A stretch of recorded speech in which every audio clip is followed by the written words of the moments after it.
கடந்த 11 ஆண்டுகளில் நேர்மறையான மாற்றங்களை கொண்டு வந்து மக்களின் வாழ்க்கையை எளிதாக்கியுள்ளதாக பிரதமர் நரேந்திர மோடி பெருமிதம் தெரிவித்துள்ளார்.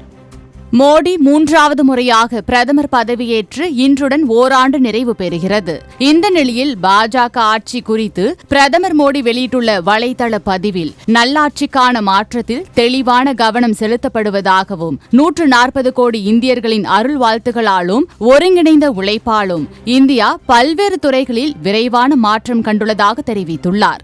விரைவு, அளவு, உணர்திறன் கொண்ட புதிய மாற்றங்களை தேசிய ஜனநாயக கூட்டணி அரசு வழங்கியுள்ளதாக கூறியுள்ள பிரதமர் மோடி, பொருளாதார வளர்ச்சியிலிருந்து சமூக மேம்பாடு வரை மக்களை மையமாக கொண்ட அனைத்து வகையான முன்னேற்றத்திலும் தமது அரசு கவனம் செலுத்தி வருவதாக தெரிவித்துள்ளார். இந்தியா இன்று விரைந்து வளர்ந்து வரும் பெரிய பொருளாதாரமாக மட்டுமல்லாமல் காலநிலை மாற்ற நடவடிக்கை, டிஜிட்டல் கண்டுபிடிப்பு போன்ற உலகளாவிய தேவைகளுக்கும் குரல் கொடுப்பதாக கூறியுள்ள பிரதமர், இந்தியாவின் ஒருங்கிணைந்த வெற்றி குறித்து தாம் பெருமைப்படுவதாக தெரிவித்துள்ளார். இந்தியாவில் முன்னேற்றத்தை உருவாக்குவதற்கான நம்பிக்கையை புதுப்பிக்கப்பட்ட உறுதியுடன் தாம் எதிர்நோக்குவதாக குறிப்பிட்டுள்ள பிரதமர் மோடி, கடந்த 11 ஆண்டுகளில் நேர்மறையான மாற்றங்களை கொண்டு வந்து இந்திய மக்களின் வாழ்க்கையை எளிமையாக்கியுள்ளதாக பெருமிதம் தெரிவித்துள்ளார்.